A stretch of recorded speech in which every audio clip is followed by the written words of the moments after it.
네, 여름 동안에는 우리 오케스트라가 쉬었는데 이제 오늘부터 본격적으로 또 오케스트라 연주도 듣게 돼서 대단히 감사하고 우리 수고하신 오케스트라 단원들, 우리 성가대원들에게 우리 감사와 격려의 박수 한번 드리겠습니다.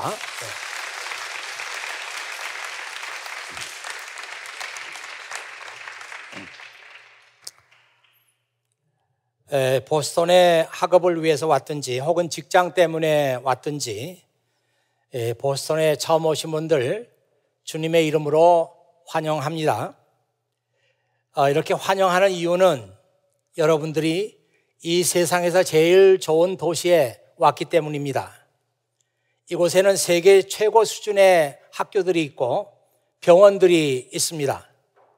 그리고 이 보스턴의 사계절은 정말 아름답습니다. 그 중에 가을은 정말 눈부시게 아름다운 계절입니다. 여러분 시간이 있을 때는 그 찰스 강변에 나가서 저 보스턴 다운타운 쪽을 바라보면서 한번 강변을 걸어보십시오. 세상에 이렇게 아름다운 뷰가 있나 그런 생각을 하게 됩니다. 저는 주일마다 하나님께서 나와 함께 하시면 이런 제목으로 시리즈 설교를 지금 하고 있고 오늘이 두 번째 시간이 되었습니다. 어떻게 하면은 이 보스턴에 공부하러 온 친구들 여러 가지 두렵고 떨리는 그런 상황 속에 있는데 이 사람들을 믿음으로 위로하고 격려할 수 있을까? 이것이 제가 시리즈 설교를 하고 있는 이유이기도 합니다. 정말 하나님께서 우리와 함께 하시면 우리의 삶 속에 어떤 일이 일어날 것인가?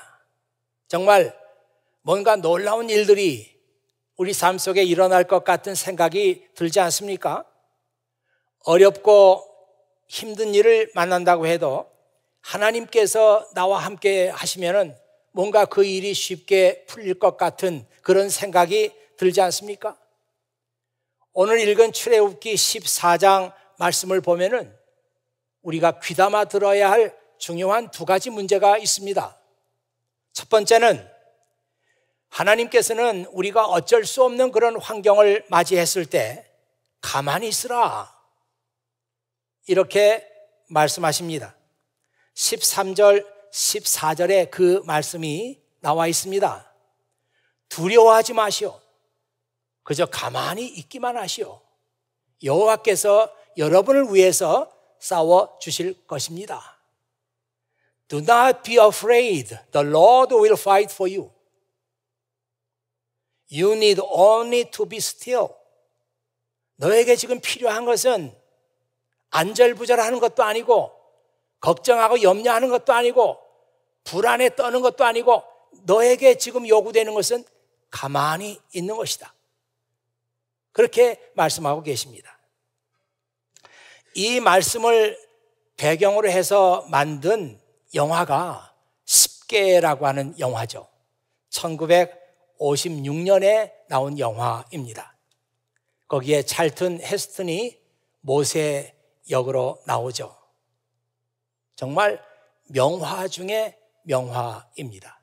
그리고 그보다 3년 후 1959년에 벤허라고 하는 영화가 나오는데 그 영화에서도 찰튼 헤스턴이 주인공 역할을 맡습니다.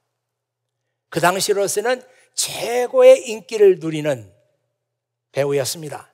파란 눈에 금발에 얼마나 멋진 배우였는지 몰라요. 이 애굽을 탈출한 이스라엘 백성들이 앞에 홍해 바다가 가로막혀 있어서 앞으로도 못 가고 뒤로도 못 가게 됐습니다. 뒤에서는 지금 이집트의 바로의 전차 부대가 이스라엘 민족을 지금 잡기 위해서 따라오고 있습니다. 성경에 보면은 그때 베스트 체리오트, 바로의 전차 중에서도 가장 성능이 우수한 600대의 베스트 체리오트가 지금 이스라엘 백성들을 추격하고 있다고 했습니다. 그리고 그 각 전차에는 전장에서 잔뼈가 굵은 장교들이 다 한 사람씩 거기에 타고 있었다. 그렇게 말하고 있습니다. 그때 이스라엘 백성들은 숫자가 60만이었다고 하는데 여자들과 또 아이들까지 노약자들까지 다 합하면 거의 200만에 가까웠을 겁니다. 그러나 이 사람들은 군인들이 아니에요. 전쟁을 해본 경험이 없습니다. 그리고 이 사람들은 손에 무기가 없습니다. 그러니 이 사람들이 그 600대 베스트 체리오트 바로의 전차 부대를 어떻게 당할 수가 있겠습니까? 이스라엘 백성들은 앞으로도 갈 수가 없고 뒤로도 갈 수가 없는 절대 절명의 위기에 빠지게 되었습니다. 여러분 한번 생각해 보십시오. 아니 어쩌다가 이스라엘 백성들이 이렇게 오도 가도 할 수 없는 그런 궁지에 빠지게 됐는가? 그때 이스라엘 백성들을 인도하던 사람은 모세라는 사람이었습니다. 그때 나이는 80세였고요. 이 사람은 나면서부터 이집트의 궁중에서 공주의 아들로 성장했습니다. 성경의 모세에 대한 말씀을 찾아보니까 이런 말씀이 나오죠. 이 사람 모세는 이집트 사람들의 모든 지혜를 배워서 말이나 행동에서 뛰어난 능력을 드러냈다. Moses was taught all the wisdom of the Egyptians, and he was powerful in both speech and action. 사도행전 7장 22절에 나오는 말씀이에요.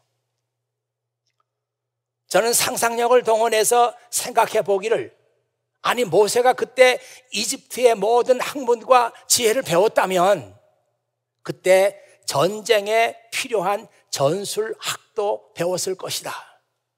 그렇잖아요.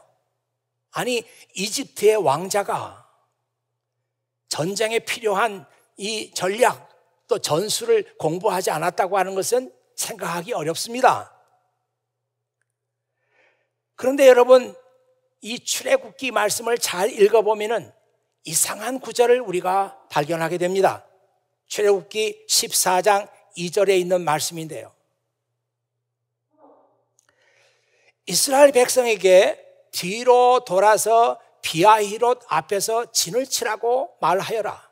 그곳은 믹돌과 홍해 사이이며 바알스본 맞은편의 바닷가이다. 이거는 하나님께서 모세에게 지시한 말씀이에요.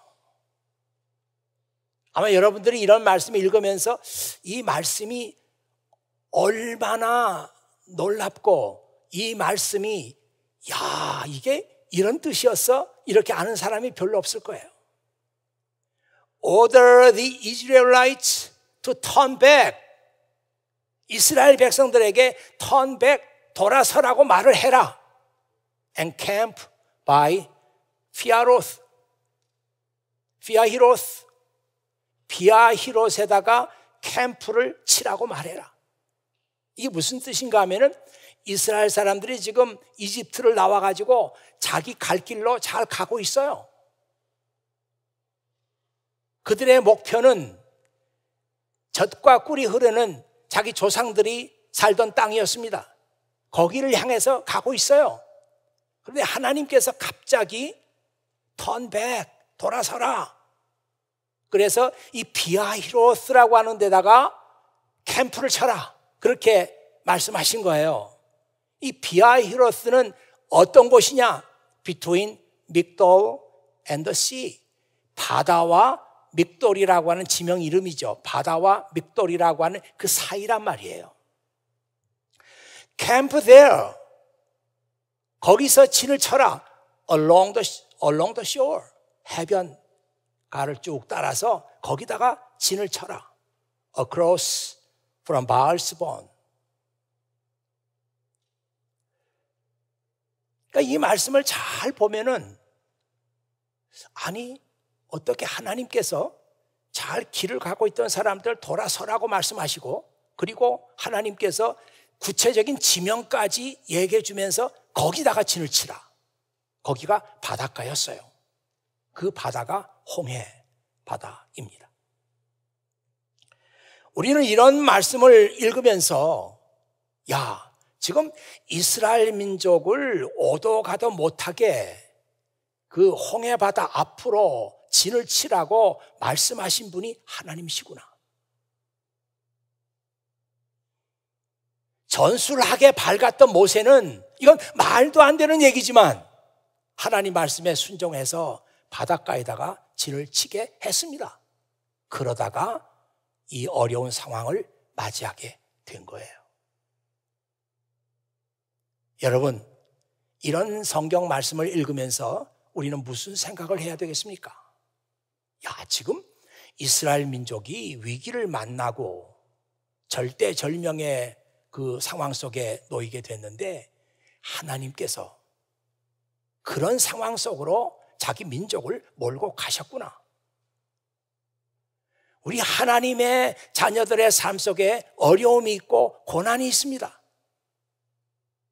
다 그런 것은 아니지만 우리가 당하는 어려움과 고난 속에 하나님께서 목적하시는 목적과 의도가 들어있단 말이에요. 혹시 지금까지 여러분이 살아오면서 이 보스턴에 공부하면서 또 새로운 도시 이 보스턴에 와서 그 과정 속에서 야, 하나님께서 어떻게 나를 이 보스턴까지 여기까지 인도하셨냐? 여기에 하나님의 목적과 의도가 들어있지 않을까? 왜 나를 여기까지 인도하셨나? 이 보스턴이 어디예요? 미국의 가장 동쪽 그리고 북쪽 더 가면 캐나다입니다. 이 동쪽의 가장 북쪽까지 왜 하나님께서는 나를 여기까지 인도하셨나? 혹시라도 여러분들이 여기서 공부하고 여기서 생활하면서 어려움과 고난을 맞이할지라도 이 고난과 어려움 속에 하나님의 목적과 의도가 들어있지 않나? 이런 생각을 하는 것이 크리스찬의 시각입니다. 우리가 살다 보면은 여러 가지 곤란한 상황을 많이 맞이하게 되죠. 그런데 그 일들 중에는 어렵고 힘들긴 하지만 내가 열심히 노력하면은 해결할 수 있는 문제들이 많이 있어요.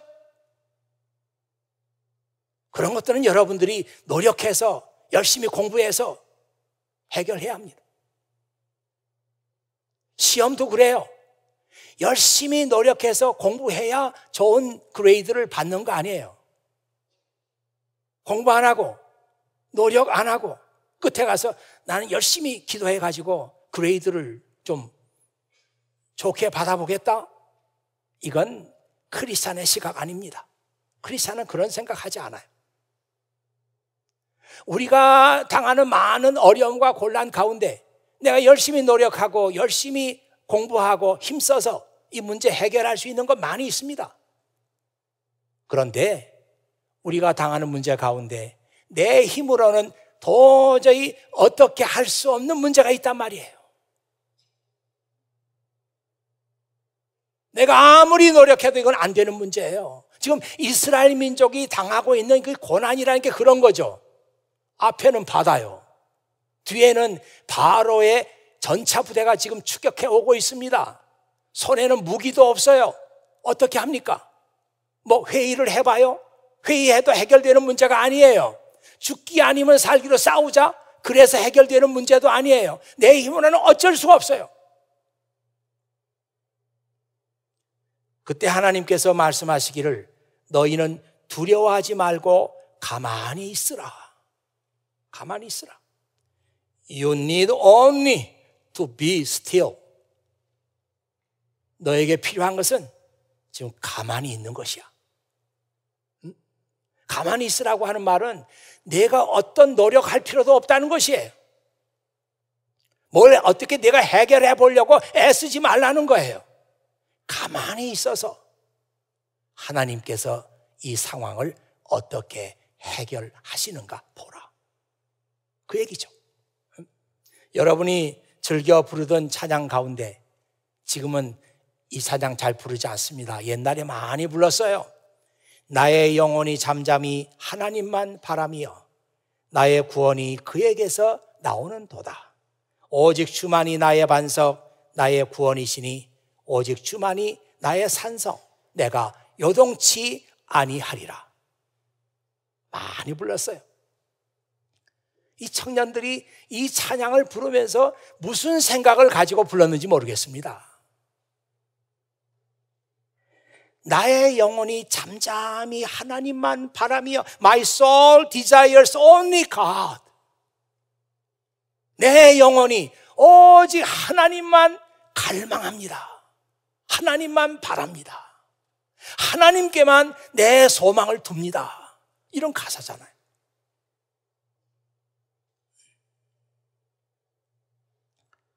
시편 62편 1절에서 2절에 나오는 말씀이거든요. 말씀이 엉뚱하기도 하고 하지만 재밌어요. 여러분, 우리의 노력을 중단하고 하나님만 바라보면 어떤 일이 벌어지겠습니까? 거기에 대한 앤서를 잠깐 중단하고 다음 말씀으로 넘어가겠습니다. 둘째로 오늘 말씀에 보면 하나님께서 우리를 위해서 대신 싸워주신다. 그렇게 말씀하고 있습니다. 세상에 하나님이 대신 싸워주는 그런 싸움이 어디 있어요? 싸움터에 나갔으면 내가 싸우는 거지. 하나님이 대신 싸워준다니 이게 무슨 말입니까? 여러분, 성경에 여러 가지 재미있는 장면이 많이 있는데 그 중에 하나가 다윗과 골리앗의 싸움이에요. 유명하죠, 그 얘기. 그때 다윗의 나이가 얼마나 됐을까? 성경에 보면은 이스라엘 백성들은 전쟁이 나면은 20살 이상 되는 사람은 다 전쟁에 나갑니다. 성인이거든요. 그런데 그때 이스라엘 사람들이 블레셋 군대하고 전쟁을 벌였을 때 다윗은 군대 안 갔어요. 이것은 그가 20살이 안 됐다는 뜻입니다. 형들은 다 20살이 넘어가지고 전쟁터에 나가서 블레셋 군대하고 전쟁을 하고 있는데 다윗은 집에 있었어요. 그러다가 어쩌다가 아버지 심부름으로 전쟁터에 갔다가 골리앗을 만나게 된 거예요.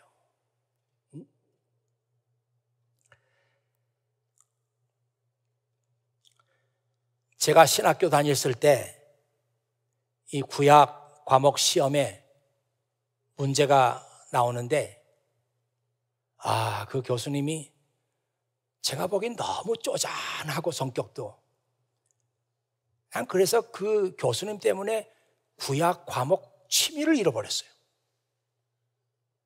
제 학생들을 믿질 못해가지고 신학생들인데 시험 볼 때 가운데다 가방 2개예요. 보고 쓰지 말라고. 그렇게 하더니만 그것도 또 학생들을 믿지 못해가지고 앞에 사람하고 뒷 사람하고 문제 순서가 달라요. 그렇게 의심이 많은 분이었는데 또 문제 낸 걸 보면 가관이에요. 골리앗이 가지고 있던 창 끝에 달린 그 칼날 무게가 얼마냐? 저 못 썼습니다. 여러분 아세요? 얼마나 무게가 나가는지? 6.8kg. 또 골리앗이 입었던 갑옷의 무게는 얼마냐? 전 못 썼습니다. 설마 그런 문제가 나오리라고는 상상도 못했어요. 그래도 신학을 공부하는 신학생인데 문제를 내려면 좀 이렇게 좀 신학적인 문제, 좀 차원이 있는 문제를 내야지. 갑옷의 무게. 여러분 몇 킬로인지 아세요? 57kg입니다. 이 골리앗이라는 사람이 57kg가 나가는 갑옷을 입고 싸우는 사람이에요. 그러니까 얼마나 그가 거인이고 얼마나 힘이 세고 보기만 해도 기가 질리는 그런 사람이었는데 여차여차해서 다윗이 골리앗하고 싸우게 됐습니다. 뭐 그 얘기는 다 할 수는 없지만 결론적으로 보면 다윗이 골리앗 앞에 딱 서가지고 그를 노려보면서 기가 죽지 않아요. 그가 이렇게 말합니다.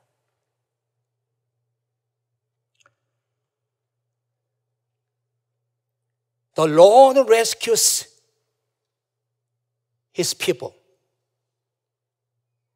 주님이 그의 백성들을 구원하신다. The Lord rescues His people, but not with sword and spear. 칼을 가지고 구원하는 것도 아니고 창을 가지고 구원하는 것도 아니다. This is the Lord's battle. 이것은 주님의 싸움이다. And He will give you to us. 그가 너를 우리들에게 넘겨주실 것이다. 와, 그 어린 다윗, 소년 다윗, 20살도 안 된 아이가 골리앗을 향해서 했던 말이에요. 하나님께서 우리 하나님의 백성들을 구원하시는데 그분은 칼로 구원하지도 않고 그분은 창으로 구원하지도 않고 내가 너와 싸우는 이 전쟁, 이 싸움 내 싸움이 아니야. 이 싸움은 하나님의 싸움이야. This is the Lord's battle. This battle is His, not mine. 이건 주님의 싸움이지 내 싸움이 아니야. 내가 너 앞에 서 있지만 너와 싸우는 분은 내가 아니고 하나님이시야. 넌 반드시 이 싸움에서 질 거야. 그 얘기잖아요. 와, 어떻게 소년 다윗에게 이런 마음이 있었을까요?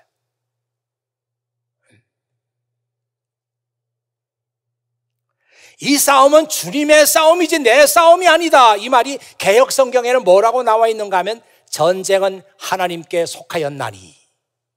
전쟁은 하나님께 속했어. 전쟁은 나에게 속한 것이 아니야. 싸움은 나에게 속한 것이 아니기 때문에 내가 할 싸움이 아니고 하나님께 속했어. 이건 하나님의 것이야. 하나님의 싸움이야. 이 뜻입니다.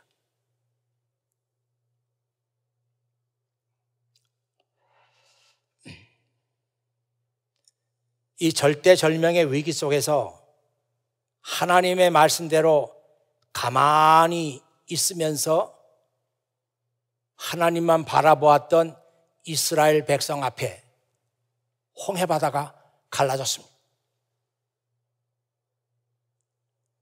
이 소년 다윗 앞에 거대한 골리앗이 맥없이 퍽 쓰러졌어요. 여러분, 이 성경을 읽으면서 여러분들이 하나님께서 이 말씀을 통해서 지금 나에게 어떤 메시지를 주고 계시는가? 하나님께서 여러분의 삶 속에 개입하시면 말도 안 되는 이런 놀라운 일도 일어난다. 이게 내 싸움이 아니고 하나님께서 너를 대신해서 싸워주시면 홍해바다도 갈라진다. 골리앗도 쓰러진다. 이게 하나님께서 말씀하고 계시는 거잖아요. 여러분, 이런 말이 있습니다. Man's extremity. Man's extremity is God's opportunity. 인간의 극한 상황, 절망, man's extremity, 극한 상황은 is God's opportunity. 인간의 절망적인 상황은 하나님께는 기회예요. 인간의 절망적인 상황 속에서 하나님께서 언제나 일하시기 때문에 하나님께는 기회입니다. 우리에게는 절망이지만 그 상황이 하나님께는 기회. 하나님께서 홍해 바다를 갈르심으로 그의 놀라운 능력을 드러내셨어요. 훗날 이스라엘 백성들이 자기 자녀들을 앞에 놓고 하나님에 대해서 얘기할 때 빼놓지 않는 얘기가 뭐예요? 그분은 홍해 바다를 가르신 분이야. 자기 자녀들에게 그 얘기 하잖아요.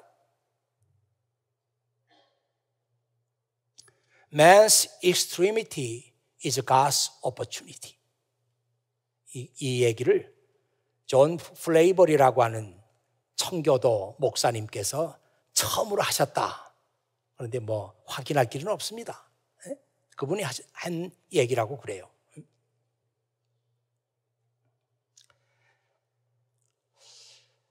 저는 1992년에 지금 우리 교회가 현재 교회와 목사관을 구입하고 이사했습니다.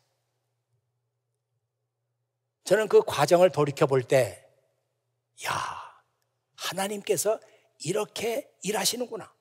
이거는 저만 혼자 느낀 것이 아니고 그때 함께 기도했던 모든 성도들이 느낀 거예요. 1992년 그때는 지금과 교회 형편이 많이 달랐습니다. 교인 수도 물론 적었고요.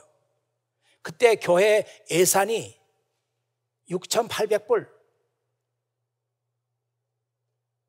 조금 더 잘하니까 9,000 몇백 불, 그러다가 또 한참 지나서 10,000불 넘을까 말까.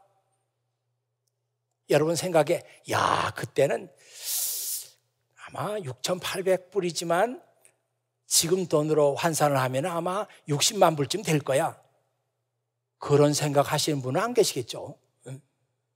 제가 참 미국에 살면서 신기한 것 중에 하나가 그때나 지금이나 돈의 가치가 그렇게 다르지 않아요. 그렇게 다르지 않아. 아니 40년이 지났는데도 돈의 가치가 그렇게 달라지지 않아. 신기합니다. 그러니까 미국이 그만큼 경제적으로 물가나 이런 것들이 안정이 됐다, 이렇게 볼 수 있겠죠. 물론 조금씩 올라요. 제가 처음에 와서 차를 샀는데 그 선배 목사님이 저보고 그러더라고요. 차를 살 때는 그냥 새 차를 사는 거야. 나 봐라. 내가 똥차를 샀더니 계속해서 똥차를 몰고 다니지 않니? 차는 새 차를 사는 거야. 그래서 그런가 보다 하고 돈 가져온 거 탈탈 털어가지고 새 차를 샀습니다. 제가 그때 기억에 그 새 차 가격이 한 15,000불 됐던 것 같아요. 근데 지금 새 차 해봐야 뭐 좋은 차는 아니지만 한 25,000불? 그 정도 되겠죠. 그때 우리 교회 형편이 좋지 않았어요.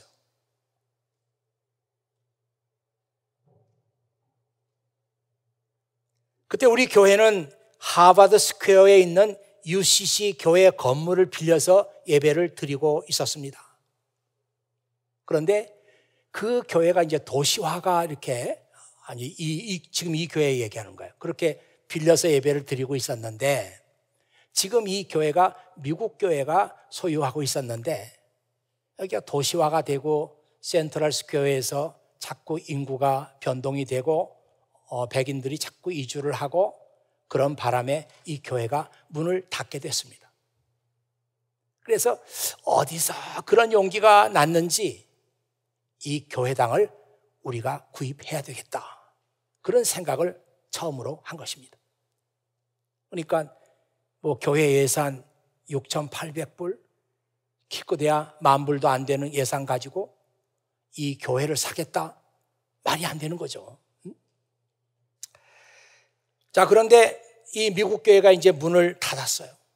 이걸 사야 되겠다. 그때 제 생각 속에는 이 다음 세대를 위해서, 이 교회의 미래를 위해서는 반드시 예배당이 필요하다, 그런 생각밖에 없었어요.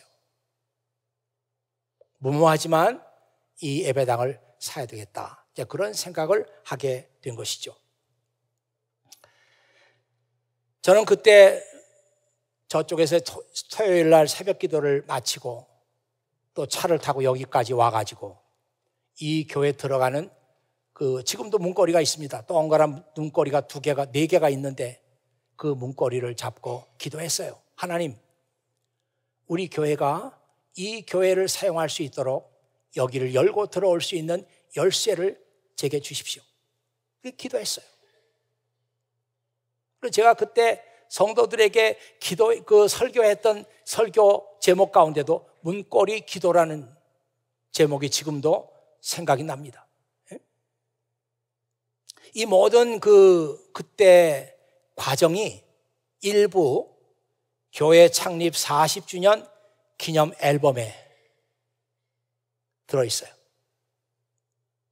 하나님께서 그런 우리의 기도에 응답하셔서 우리에게 건물을 팔겠다고, 우리에게 팔겠다고, 다른 경쟁자도 많이 있는데 우리 교회에게 팔겠다고 하는 얘기를 들었어요.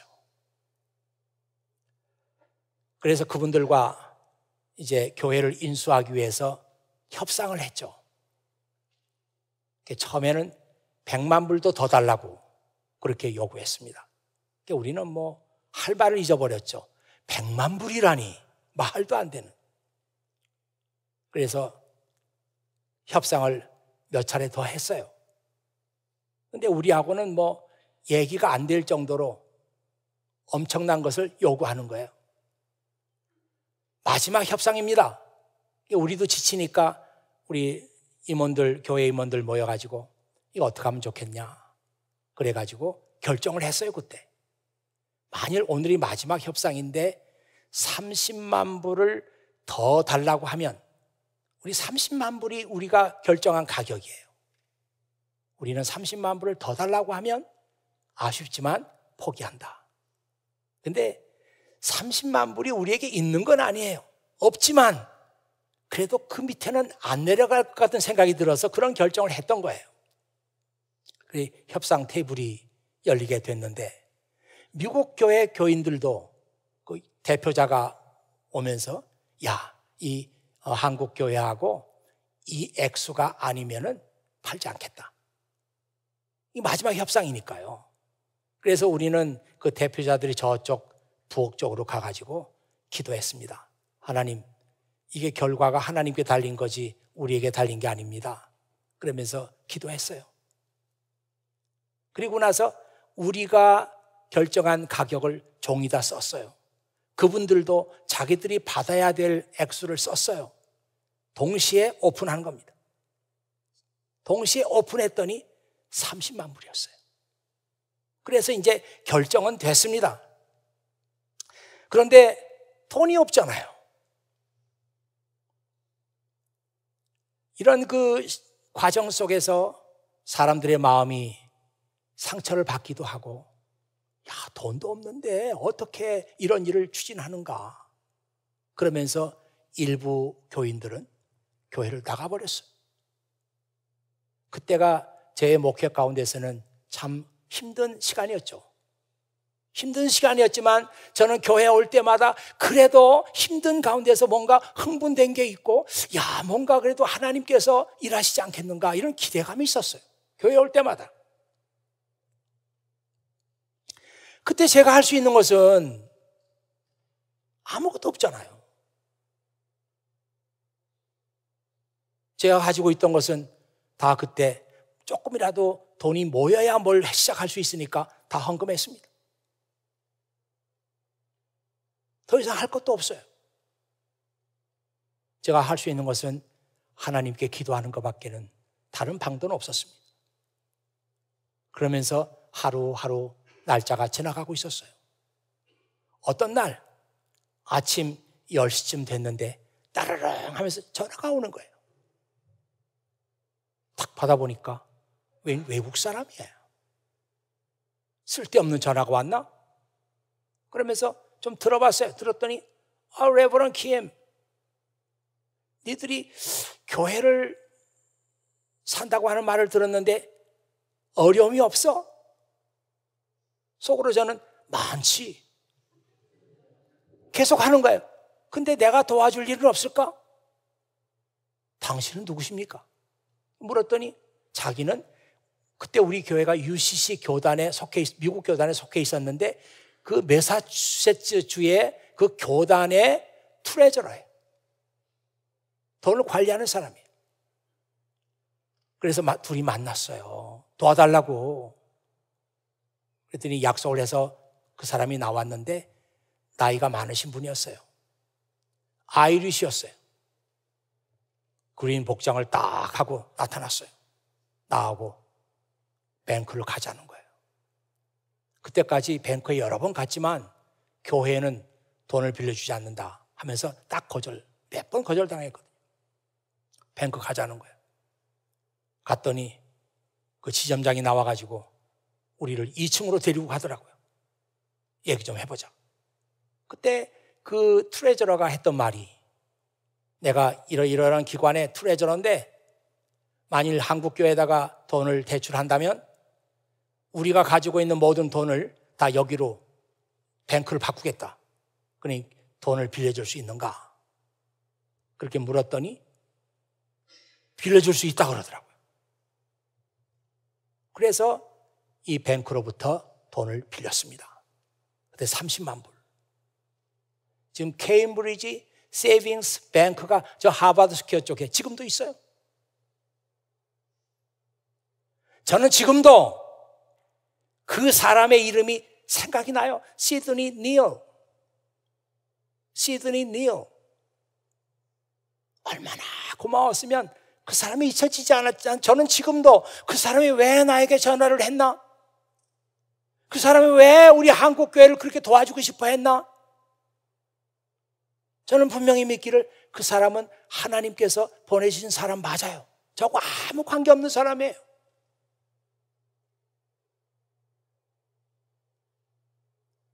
그때 그 교회를 그렇게 인수를 하고 그런 과정에 함께 참여했던 교인들이 엄청 은혜를 받았어요. 야, 이게 인간의 일이 아니구나. 이게 하나님의 일인데 우리가 아무것도 가진 것이 없지만 이렇게 돕는 분이 나타나게 되고 이렇게 또 하나님의 방법으로 일이 해결되는구나. 그걸 함께 보았던 교인들은 엄청 은혜를 받았어요. 큰 꿈을 가지고 보스턴을 찾아온 여러분 앞날에 하나님의 인도하심이 있기를 바랍니다. 하지만 여러분 앞에 어떤 일이 있을지는 아무도 몰라요. 경제적으로 어려움을 겪을 수도 있고, 잘 하다가 교수하고 관계가 나빠져가지고 아주 절망적인 상황에 놓일 수도 있고, 도무지 연구가 안 돼가지고 진척이 안 돼서 고생할 수도 있고, 한국에 계시는 부모님과 형제들 어려움을 겪는 그런 소식을 들을 수도 있고, 몸이 아플 수도 있고, 어떤 절망적인 상황을 우리가 만날지 몰라요. 그럴 때라도 여러분, 내가 지금 당하고 있는 이 고난과 어려움 속에 하나님의 의도와 하나님의 목적이 들어있다. 여러분 분명히 들으세요. 모든 사람들에게 내가 지금 당하는 이 고난, 역경, 절대적인 위기, 여기 속에 하나님의 목적과 의도가 있다. 저는 그렇게 보지 않아요. 여기 여러분들이 이렇게 많이 나와서 예배를 드리고 있습니다마는 여러분들이 당하는 모든 고난 가운데 하나님의 의도와 목적이 들어있습니다. 그렇게 말하고 싶지 않아요. 왜 그런가? 성경 말씀에 보니까 로마서 8장 28절에 하나님을 사랑하는 자, 조건이 있어요. 하나님을 사랑하는 자에게. 여러분 하나님을 사랑하십니까? 하나님을 믿어요? 그 하나님께서 지금까지 여러분의 삶을 인도하고 계셨다는 것을 믿습니까? 그런 사람의 삶 속에서 일어나고 있는 고난과 역경, 그 속에 하나님의 의도와 목적이 들어있다. 이게 진짜예요. 아무나가 아니에요. 하나님을 사랑하는 사람들이 겪는 고난, 그 어려움, 그 위기 속에 하나님의 목적과 의도가 들어 있습니다. 제가 언젠가 다시 한번 얘기 드릴 기회가 있으리라고 봅니다만은 하나님의 의도와 목적, 여러분을 향한 하나님의 의도와 목적은 언제나 최선의 것이에요. 나쁜 거 없어요. 최선의 것입니다. 앞으로 여러분들이 보스턴 생활을 하면서 또 이미 보스턴 생활을 하면서 잘 적응해서 살고 계시는 분도 마찬가지입니다. 앞으로 여러분의 삶 가운데 어떤 절망적인 상황이 있다고 할지라도 오늘 주신 이 말씀을 여러분 기억하세요. The Lord will fight for me. 주님이 나를 위해서 싸워주신다. I need only to be still. 내가 필요한 것은 그분께 모든 걸 맡기고 조용히 그분을 바라보는 것이다. This battle is His. 이 싸움은 주님의 싸움이지 not mine. 내 싸움이 아니야. He will deliver me. 나를 구원하실 것이다. Man's extremity. 인간의 절망은 오히려 하나님께서 일하실 수 있는 opportunity, 기회가 된다. 이 말씀을 여러분 꼭 기억해 주시길 바랍니다. 야, 이건 진짜 내가 어떻게 할 수 없어. 그런 상황 속에서 잠잠히 하나님만 바라보고 하나님께 여러분의 소망을 두세요. 그분이 어떻게 나를 도우시는가. 그걸 보세요. 기도하겠습니다. 아버지 하나님 감사합니다. 오늘 아버지 하나님께서 또 저희들을 이렇게 한자리에 불러 모으시고 아버지 하나님께서 우리의 역경과 우리의 고난 가운데서 일하신다고 하는 놀라운 말씀을 들었습니다. 하나님을 사랑하는 사람들에게는 이 싸움이 나의 싸움이 아니고 주님의 싸움입니다. 주님께서 나를 위해서 대신 싸워주십니다. 내가 지금 당하고 있는 이 고난 오히려 하나님께서 일하실 기회가 된다고 하는 이 말씀을 들었습니다. 오늘 보스턴에 와서 공부 시작하고 여러 가지 앞의 일에 대해서 불안을 겪고 있는 이 형제 자매들 마음속에 오늘 이 말씀이 하나님께서 주시는 위로와 격려와 인도의 말씀이 되게 해 주시옵소서. 우리 모두에게 이 말씀이 우리 인생을 살아가는 하나의 가이드라인 될 수 있도록 아버지 하나님 역사하여 주시옵소서. 우리 구주 예수 그리스도의 이름으로 기도하옵나이다. 아멘.